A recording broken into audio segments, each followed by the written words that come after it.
안녕하세요. 북클럽입니다. 제가 오늘 준비한 책은 죽을 때까지 나를 다스린다는 것이라는 제목의 책입니다.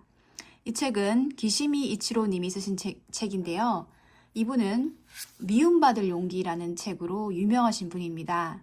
미움받을 용기 저도 참 의미 깊게 읽은 책인데요. 이번에는 이분이 이 책에서 분노에 대해서 얘기하고 있습니다. 2000년의 시간이 증명한 마르쿠스 아우렐리우스의 통찰, 기시미 이치로가 재해석한 명상록으로 나를 지킨다 라고 되어 있습니다. 이 책에서 이분은 분노에 대한 것을 얘기하고 계시는데요. 그 중에서 마음에 드는 한 구절을 찾아서 제가 낭독해 드리려고 합니다. 화를 내봤자 쓸데없다. 내가 분노를 터뜨린다고 할지라도 그들은 같은 행동을 할 것이다. 그들이 누구인지는 특정하지 않았지만 분노의 대상이야 주위에 얼마든지 있겠지요. 그런데 분노를 내던지면 어떻게 될까요? 혼이 날까봐 두려워 문제 행동을 그만두는 사람이 있습니다. 그런 의미에서 분노에는 즉효성이 있지요. 하지만 같은 일이 반복됩니다. 그들은 같은 행동을 할 것이다 라는 말은 그런 뜻입니다. 즉효성은 있어도 상대가 행동을 개선하지 않으면 분노를 터뜨리는 것은 유용하지 않습니다. 화내는 사람은 조금 더 화를 내면 상대가 마음을 고쳐먹고 행동을 개선하지 않을까 하는 희망을 버리지 못해서 화를 내지만 효과는 그때뿐 같은 일이 반복됩니다. 화를 내면 상대는 슬슬 대들기 시작합니다. 화를 냈음에도 같은 행동을 하는 것이 아닙니다. 화를 터뜨렸기 때문에 같은 행동을 하는 것입니다. 상대가 잘못된 행동이나 말을 할 때도 분명히 있겠지요. 그럴 때는 올바르지 못하다고 지적하면 그걸로 됩니다. 이에 관해서는 뒤에서도 생각해 보겠지만 어쨌든 화를 낼 필요는 없습니다. 쉽게 분노를 터뜨리면 관계가 멀어집니다. 만약 이쪽이 하는 말이 옳지 않다고 생각하면 행동을 개선하려고 하지 않을 겁니다. 만약 옳다고 하더라도 자기 잘못을 인정하고 싶지 않아서 분노를 폭발시키며 행동을 개선하려고 하지 않겠지요. 온갖 욕설을 주고받다가 나중에는 서로 왜 화를 내기 시작했는지조차 모르게 되고 맙니다. 복수를 하는 최고의 방법은 자신도 같은 사람이 되지 않는 것이다. 복수를 하는 최고의 방법은 자신도 같은 사람이 되지 않는 것이다. 아우렐리우스는 복수를 권하지 않습니다. 상대가 화를 낸다고 해서 똑같이 하면 안 된다고 말하는 겁니다. 상대의 도발에 응해봤자 아무런 문제 해결이 되지 않습니다. 화를 내지 않고 권력 싸움을 그만둘 수밖에 없습니다.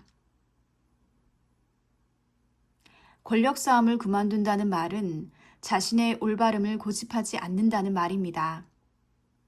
자신이 옳고 상대가 틀렸다고 생각하면서 누가 옳은지를 분명히 가려야 한다고 생각하는 한은 설령 감정적으로 대응하지 않는다고 하더라도 권력 싸움을 하는 것입니다.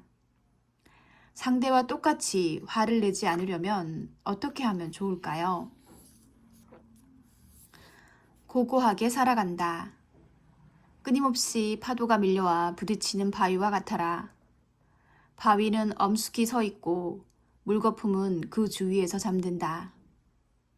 누군가가 나에게 어떤 행동을 하거나 말을 하더라도 나라는 바위에 몰아치는 파도의 물거품 같은 것이라고 생각하면 그만입니다. 엄숙하게 서 있으면 시기, 질투, 근거 없는 비판이나 비난이 들려와도 언젠가 파도는 가라앉고 잠잠해집니다. 분노와 미움의 감정을 가지지 않기는 어렵다고 생각하는 사람도 적지 않겠지요. 화를 내서는 안 된다는 사실을 알아도 자기도 모르게 욱 했다거나 남에게 친절하게 굴지 못했다는 말은 앞에서 본 것처럼 변명, 핑계에 불과합니다. 상대방에 대한 순간적인 분노가 너무 강해서 그것에 굴복할 수밖에 없었던 것뿐이지 평소 자신은 이성적이고 화를 내지 않는다는 식으로 말이지요. 사실은 화를 내는 것으로는 아무런 문제도 해결하지 못한다는 사실을 몰랐던 것 뿐입니다. 화를 내는 것에 관해 이야기하자면 아우렐리우스는 분노는 억제하고 컨트롤해야 하는 것이 아니라고 생각했습니다. 분노는 도움이 되지 않는 것이고 선이 아니라는 사실을 진정으로 깨달으면 분노로부터 자유로워질 수 있다고 보았지요. 요새나 바위도 정념으로부터 자유로워진 자신을 그리며 떠올린 비유였을 겁니다. 일단 깨달았다고 생각해도 그 이해가 지속되지 않는 경우도 있습니다. 아우렐리우스도 마찬가지여서 주위 사람이 어떤 실수를 저질렀을 때 그것에 대해 질책하는 일도 있었을 겁니다. 어떻게 행동해야 하는지 생각하고 있지 않으면 평정심을 가질 수 없습니다. 아무것도 하지 않고 폭풍우가 지나가기만을 기다리라고 아우렐리우스가 권하고 있는 것처럼 보이지만 그렇지 않습니다. 감사합니다. 지금까지 죽을 때까지 나를 다스린다는 것, 기시미 이치로님의 책이었습니다.